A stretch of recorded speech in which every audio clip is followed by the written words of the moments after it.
Thank you so much, Louisa, for that introduction, and I'm excited to be here. This master class is all about the participants. One thing that I know is that it's very important to understand the source of information, who you listen to, what their knowledge base is for being able to guide you or to be a true resource to you. So with that, I'm going to cover a little bit of my background that Louisa referred to earlier, and kind of just on my business journey of how I've gotten here. And she mentioned challenges in life. Yes, we've had, life just throws you different challenges, health challenges, financial challenges, business challenges as a business owner, but perseverance and determination has just been kind of in my blood. And with faith, family, and friends, I've been able to survive, to thrive, to persevere, and to get here today. And my passion is really to help families and individuals leverage what they already own and control, help you live your best life with where we are today and the challenges we have today. And so with that, I just welcome you to this class today. Thank you for taking time out to come and listen to me. So again, I'm Dr. Sharon Barnes, and as Louisa had mentioned, I guess my young adult life, I've been saying I'm in my second career, and it's really my third, because I cut my teeth in aerospace. First aerospace job was in high school at General Dynamics, and just so happened that when I graduated from college, General Dynamics was also, the General Dynamics plant in Pomona was also the one who hired me and gave me my first job after college. And during my college years, I had to do an internship, and I ended up doing my internship at Hughes Aircraft down in Anaheim. So I understood aerospace, and I worked in aerospace over 10 years. Was able to, get a little retirement from aerospace now. So, but what I've taken from aerospace is that there was a lot was government contract based, so you have to understand contracts, terms, terminologies, compliance issues, the compliance with the contract, with the different regulations and the rules that will change, and how it comes into a product and tailor it to that product. I worked in logistics and with engineers and just on the whole product. So I've worked on, you probably heard like the B-2 bomber, the F-18 fighter, different things like that. But from that, to understand the details of compliance and contractual obligations, that laid a foundation. I worked my way through law school in aerospace. So when I left aerospace and began practicing law, it took that understanding of contracts, negotiation, teamwork, project management to another level. I worked in a law firm. My first job at the law firm did medical malpractice, personal injury. And so I had a great firm over in Riverside that I worked with, and they trained me up and gave me experiences. And so it was really a really great opportunity and a great first entry into the law. But like everything, when we have law firms, most law firms are small business owners. They're a small group of people who have come together that open up, these law practices. And so back in the 90s, when we had one of the economic downturns, the law firm had to make adjustments. And during the time that I was working there, I got married, I had a child, had a special needs child, and had different challenges. And so, and with my own health. And so when they start, getting into having to lay off, of course, I was probably on top of the list, but I wasn't the first to go. But the firm was really good to me when I did have to, separate from them. My severance pay gave me enough to maintain my household for several months and to start my own practice. Because after having my own health challenges and having a special needs child, I couldn't convince anyone that I could work for them 40 hours a week, even though I ended up working 80 hours a week for myself. But that put me on the course of entrepreneurship and business ownership and giving me opportunities to give back to my community and to understand that we all have challenges and things that come our way that's beyond our control and beyond our understanding. And when it happens, what's in you will come out. So you either get up or you sit there. And I was so glad that the Lord had blessed me to get through law school, to get a foundation before that segment in life came, because if I had not been there, I mean, I may have not had the education or the background to even go into business. So I've been blessed through it all.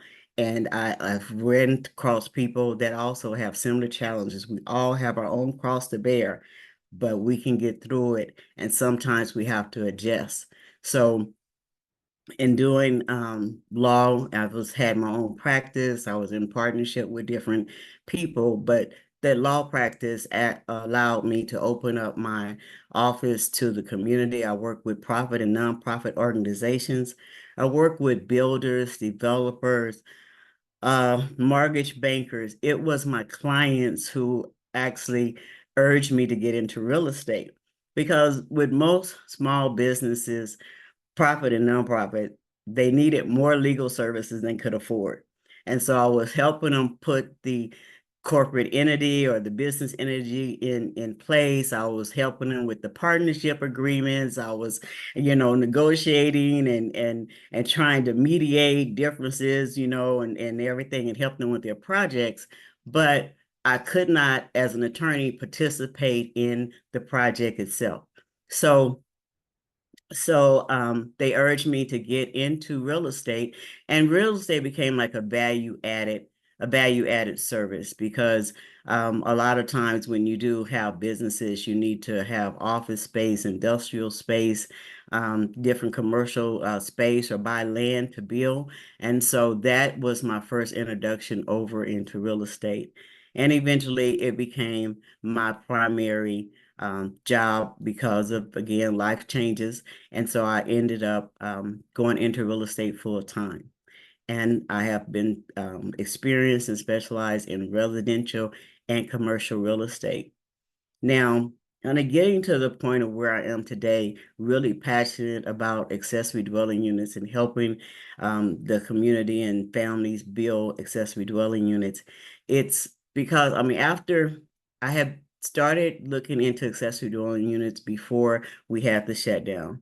But once we had the shutdown, I believe that a lot of people start thinking about their living space differently. That, we had our loved ones in care facilities that we had to visit through windows, and we trying to get people on the phone to see how they were doing and so forth. And so people start thinking, well, I'd rather have my mother in a home in my backyard so I know she's okay and I can monitor who's taking care of her, who's coming and going, rather than having them in a facility. And then, we had the college when people couldn't go to college, and college campus was closed. And so we have people who can't, leave home to attend college, and yet they're grown and they're independent. And so a lot of families start thinking about having the accessory dwelling unit for their adult children as a transition from the main house to the ADU. And I had one family, one of my first clients, one of my first ADU clients, she was building the accessory dwelling unit for her son. And she says, he's too grown, he's staying out late, he's coming in. Now he needs to come down the side of that garage and go into his own place. Okay. And she says, and I'm going to charge him rent, and we're going to put that rent into an account, and we're going to save it up. And when we get enough money to go buy him a house, we're going to buy a house, and he's going to build an accessory dwelling unit so he can rent out, and his brother's going in the backyard. That is the transition plan to get all of them out of my house, right? And so, I mean, it's interesting, but there are families that are doing this, and it makes sense. And the fact, that she said, like, charging them rent, like, some people I talk to, they say, well, it's for my mother and I don't want to charge her rent. But it's like, if you are renting to your mother and she's getting Social Security, a certain type of income, she can't just stack up dollars. She has to pay something. And so you need to kind of think in recycling dollars or putting it into a trust, but you have your mother, pay the rent. and you pay, make sure that the loan on the ADU, if there's one, is paid. But you can take that money and you can send her to visit her grandkids, send her on a cruise. No one tells you what to do with the money once you receive it, but you need to recycle it. And you can take that same money that you're receiving as rent in one hand and use it for the benefit of your parents on the other hand. And so it's definitely an opportunity for people to benefit and to help their family. But the one thing also in talking with families is we have to think in terms of phases because there's a big housing shortage. I think there are like 3.5 million units short. People are living longer. And so in California, they basically said that the big boys cannot build us out of this, that it's like all hands on deck.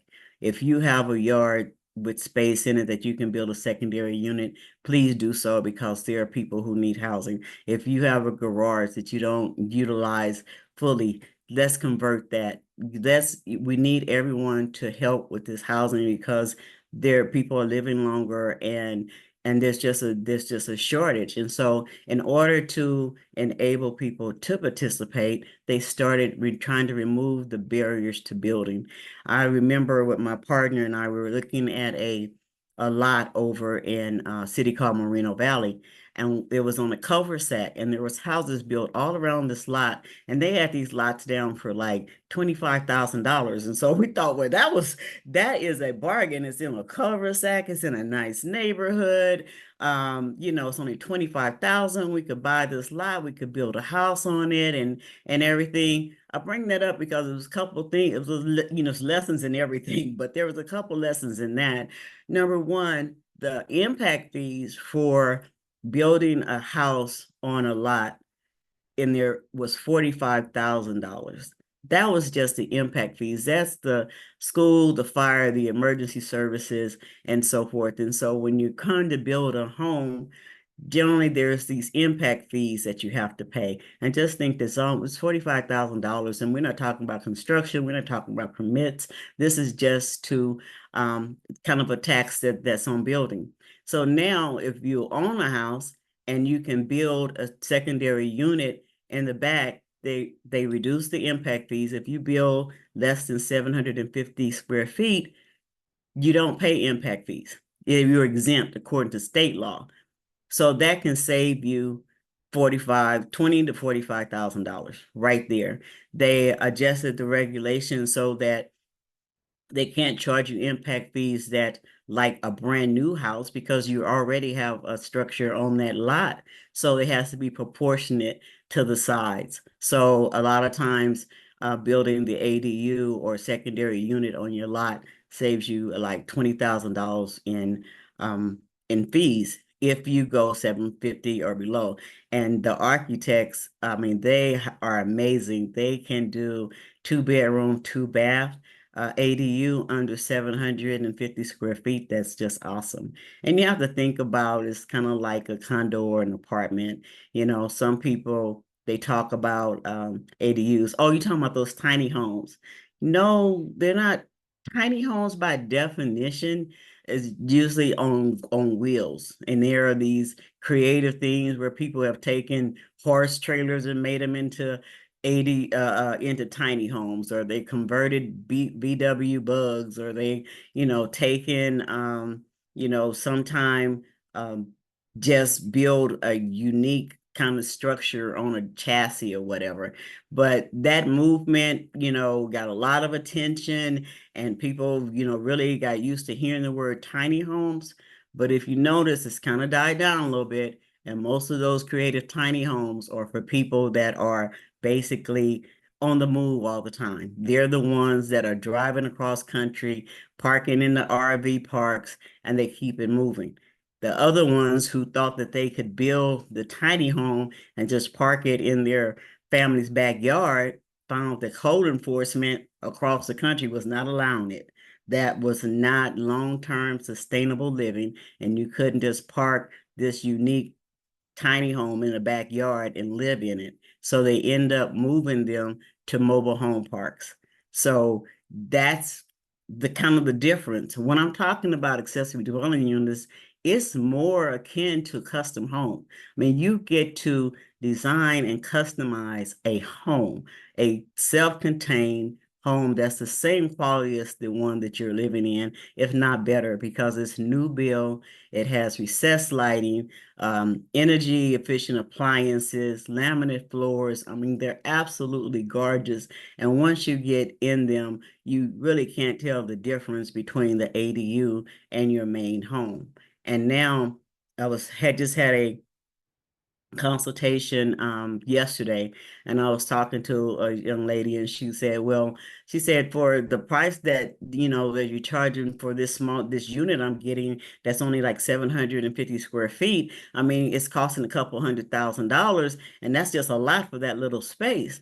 And I said, well, let me show you something. And so I just pulled up the multiple listing service on the real estate site, and I said, okay, let's look at this home. It's like 825 square feet. It's going for $750,000, and it's $568 per square foot. And you can build and it was built like in 1940. You can build a brand new house for $250 a square foot in your backyard with all the upgrades, and you can't buy it. Where can you go across the country? All the property has gone up. So now where can you go buy a turnkey brand new build home for $250,000, $300,000? But we can put one in your backyard. And so again, kind of get off the point, but when people are building for the family, the next thing, like I said, the difficult thing is for people to think in terms of phases. Okay, so we have to think of phases in the construction of the ADU, building it, design, the permit phase, the construction phase, and then occupying it. And if your first occupant that you're looking at is your family, then that's one thing. But a lot of families I talk to, they look beyond the need for the family and say, okay, the next phase will be renting it out. And so that rental income that can be used to increase your retirement, to change, to build that generational wealth, to start getting the income from that unit that you start in your backyard and go and buy another property and do the same. So everything's evolving. Again, understanding the negotiation aspect of contracts and stuff, from aerospace through law into real estate, every disclosure is nothing but a small contract. I'm able to bring all these skill sets and help people, because as has shut down and it was kind of, slow. You sit there and there was started getting a lot of buzz about accessory dwelling units. And I was in there, I was working for different companies. We were helping families start building the ADUs, answering the questions, educating them about it, and so forth.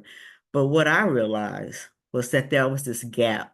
It was a big gap to me in between the families who wanted the ADU, that's kind of had an idea or a dream and had a little bit of understanding, and the architects or the service providers on the other end who had the skills to do the drawings, get the permit, do the construction. The gap in there was not only just the educational gap of understanding, but it was a lot of family dynamics.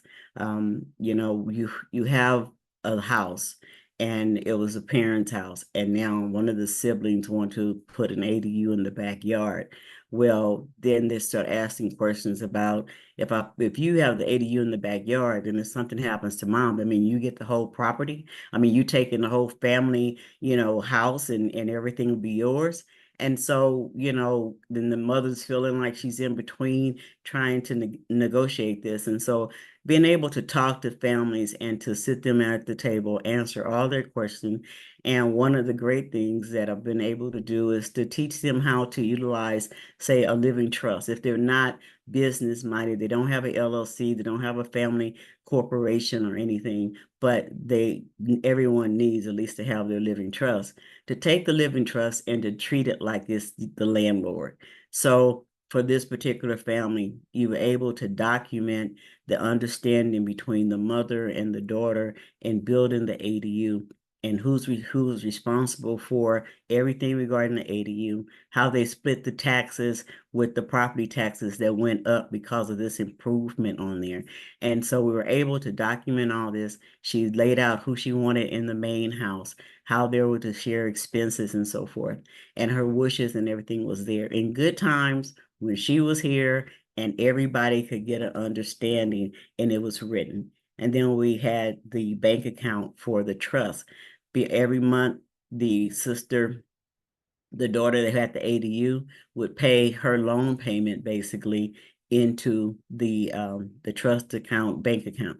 That bank account would pay the loan off, and all the expenses regarding the property would go through the living trust. And so if anyone ever wanted to do an audit or financial audit or trace anything regarding that property, it would be separated. It wouldn't be the mother's bank account. It wouldn't be the daughter's. Everybody wouldn't have to go in and reveal all their personal financial information, because it was handled like a business. Because in order to truly leverage the ADUs or even any type of investment, you have to treat it like a business. If you don't treat it like a business, you really don't get the benefit that laid out in the tax code. You don't get the benefits of the write-off. You don't get the increases, in the different property and so forth that you have. So treating it like a business, even if we're starting from the living trust aspect, is definitely a value. And with the legal background and understanding that, I'm able to help families negotiate that and to get that in place, refer them, depending on, how many assets they have and how complicated it is, finding the right attorney that can help them document that. But I am kind of filling that gap with being the resource to help you get the right team, the right information. I'm not in there trying to be, I do it all, know it all. Is I do know enough, and I have the compassion and understanding to help you reach your goal, to help hold your hand to find the right party at the right time to do the right service, and for us to get from where you want to be, to where you really need to be in life.